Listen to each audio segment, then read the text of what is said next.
बच्चों नमस्कार। लीजिए कक्षा 10वीं के गणित में आज हम फिर समांतर श्रेणी के योगफल के प्रश्नावली 3 का अति महत्वपूर्ण प्रश्न इम्पॉर्टेंट प्रश्नों को हल करना सीखेंगे। यहाँ पर जो आज प्रश्न हम यहाँ पर हल करना सीखेंगे वो अक्सर एनुअल एग्जाम में आता है। प्रश्न है 3 समांतर श्रेणियों की n पदों का योगफल क्रमशः S1, S2 और S3 हो तथा प्रत्येक श्रेणी का प्रथम पद 1 तथा सर्वांतर 1, 2, 3 हो तो सिद्ध कीजिए कि S1 plus S3 equal to 2S2। तो बच्चों यहाँ से आप समझ गए होंगे कि प्रत्येक श्रेणी में प्रथम पद a बराबर 1 ही रखना है, जबकि सर्वांतर d बराबर पहले S1 में 1 रखोगे, S2 के लिए 2 रखोगे और S3 के लिए 3 रखोगे। तो हम यहाँ पर आ जाते हैं प्रथम श्रेणी का योगफल, प्रथम श्रेणी के n पदों का योगफल।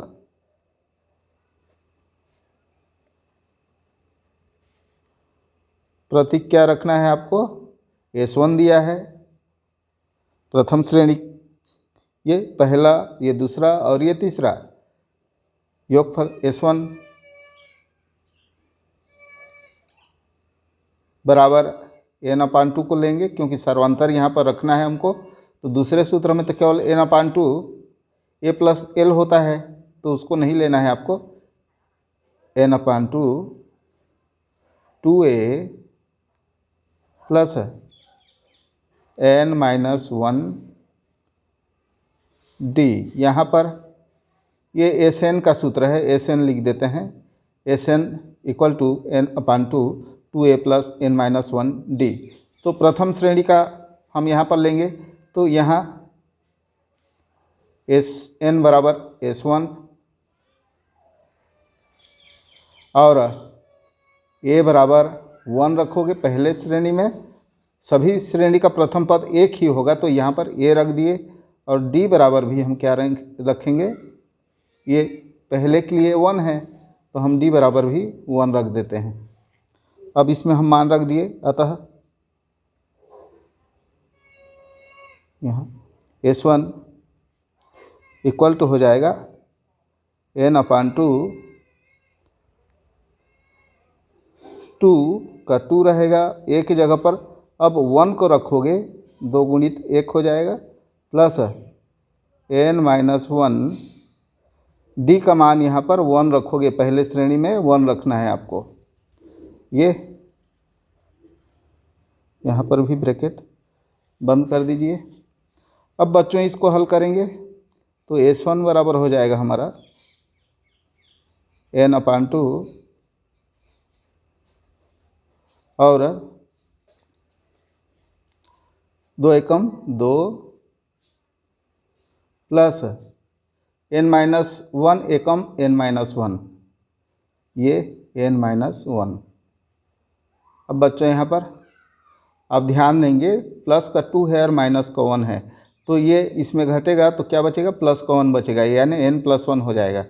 यानी S1 बराबर हो गया आपका S1 इक्वल टू n/2 और n+1। ये समझ आ रहा होगा, -1 और ये प्लस का 2, तो इसमें एक घटेगा तो प्लस का 1 बचा। अब पुनः हम द्वितीय श्रेणी पर आ जाते हैं। द्वितीय श्रेणी, अब डायरेक्ट हम मान रखेंगे के लिए,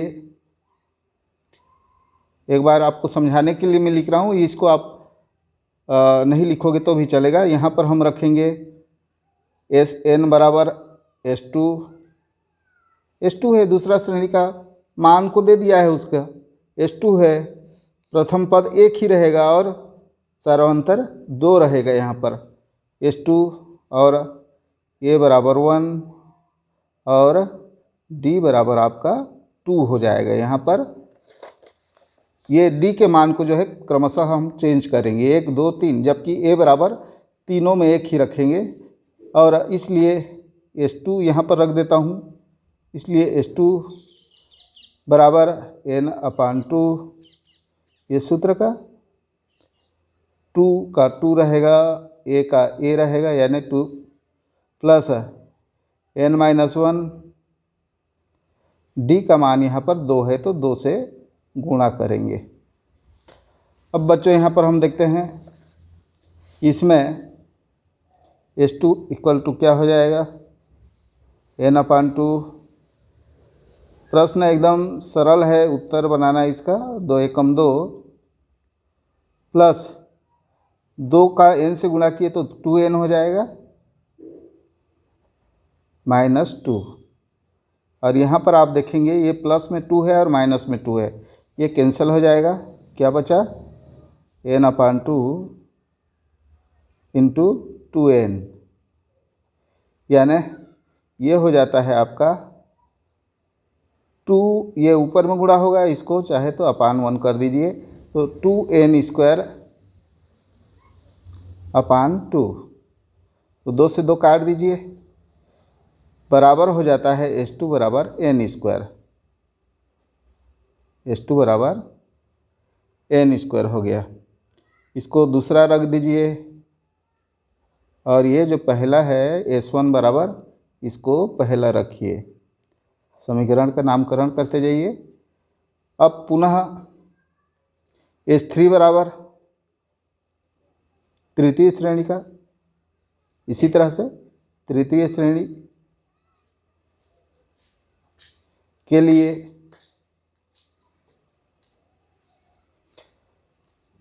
Sn बराबर S3, यहाँ पर S2 लिए थे, यहाँ पर क्या लेंगे, S3 लेंगे। A बराबर 1 ही रहेगा, A बराबर 1 और D बराबर 3 रहेगा। यहाँ पर देखिए तीनों पद का सर्वांतर, पहले का 1 था, दूसरे का 2 था और तीसरे का 3 है, तो यहाँ पर हम 3 रखें D बराबर, तो ये S3 हो जाएगा।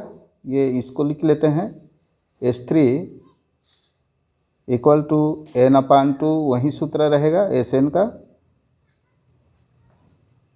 2 इंटू 1, 2 गुणित 1 धन n-1, D का मान 3 यहाँ पर रखोगे तो 3 से गुणा करोगे। ये अब बच्चों इसको गुणा कीजिए, 2 एकम 2 तो वहीं आएगा, ये हो जाएगा 3n-3। अब इसको तो बच्चों यहाँ पर S3 बराबर n/2, 2 a का मान 1 प्लस n-1 गुणित D बराबर यहाँ 3 रखेंगे। अब इनको हम जो गुणा होगा या घटेगा उसको हल करेंगे।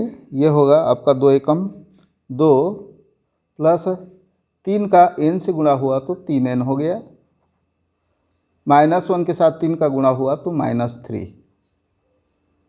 ये अब बच्चों यहाँ पर आप ध्यान देंगे कि 2 प्लस में है और ये 3 माइनस में है, तो ये हो जाएगा n/2, 2 में -3 जाएगा तो माइनस का 1 बचेगा, ये हो गया आपका 3n-1। ये S3 का मान आया। अब प्रश्न कहता है,